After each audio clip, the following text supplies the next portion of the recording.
ગાંધીનગર સ્થિત cyber centre for excellence દ્વારા મોટી કાર્યવાહી કરવામાં આવી છે। આ કાર્યવાહી હાથ ધરીને તપાસ ટીમે 53 કરોડથી વધુની સાયબર ઠગાઈ સાથે જોડાયેલા આંતરરાજ્ય રેકેટનો પર્દાફાશ કર્યો છે। અમદાવાદ અને આણંદ સહિતના વિસ્તારોમાંથી કુલ 10 આરોપીઓને ઝડપી લેવામાં આવ્યા છે। પોલીસના જણાવ્યા મુજબ ટેકનિકલ સર્વેલન્સ અને હ્યુમન સોર્સના આધારે આ કામગીરી સફળ બની છે। ઝડપાયેલા તમામ આરોપીઓની પૂછપરછ ચાલી રહી છે।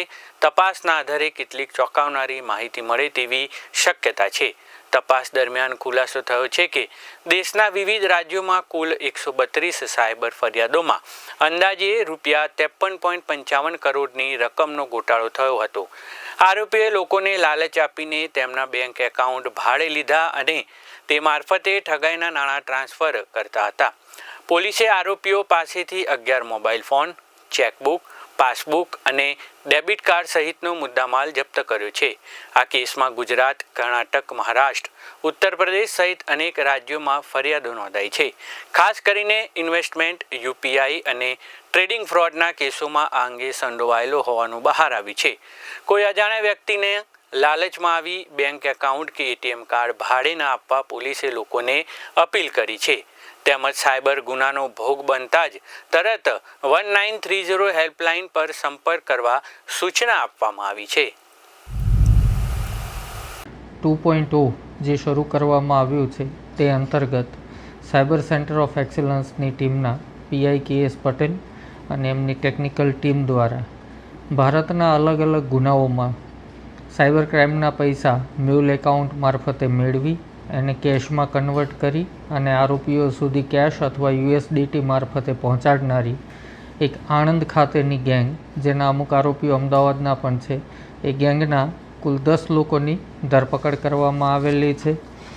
આ ગેંગ દ્વારા અત્યાર સુધીમાં 132થી વધારે સાયબર ગુનાઓના પૈસાની લેવડ દેવડ કરવામાં આવેલી છે અને 197 બેંક એકાઉન્ટો આ ગેંગ ઓપરેટ કરતી હતી, જેમાં આશરે 53.55 કરોડ રૂપિયા સાયબર ક્રાઇમના આવેલા છે।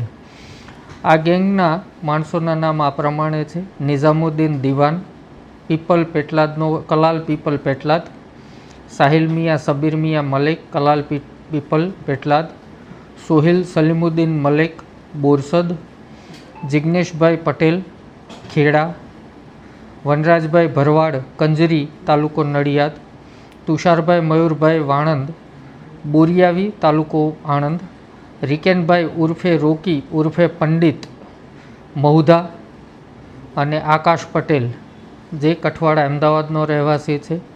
આ તમામ પૈકી આમાંથી 3 લોકો ખાતાધારકો છે, 3 લોકો હેન્ડલર તરીકેનું કામ કરતા હતા અને તુષાર વાણંદ અને રિકેન ઉર્ફે પંડિત જે છે એ યુએસડીટી કન્વર્ટનું કામ કરતા હતા અને આકાશ પટેલ એ યુએસડીટી ટ્રાન્સફર કરવાનું અને કન્વર્ટ કરવાનું કામ કરતા હતા। આ ગેંગની ખાસ બાબત એ છે કે આ ગેંગમાં પકડાયેલો સાહિલ મિયા સબીર મિયા મલેક નાઓએ અગાઉ પેટલાદના સલમાન વોરાના જે એકાઉન્ટ હતું કર્ણાટકા બેંકનું, આ બેંક એકાઉન્ટ એણે બાબા સિદ્દીકી મર્ડર કેસના જે આરોપીઓ હતા એને એણે પૂરું પાડેલું હતું, જે પણ વિગત આ તપાસ દરમિયાન ધ્યાન પર આવેલી છે।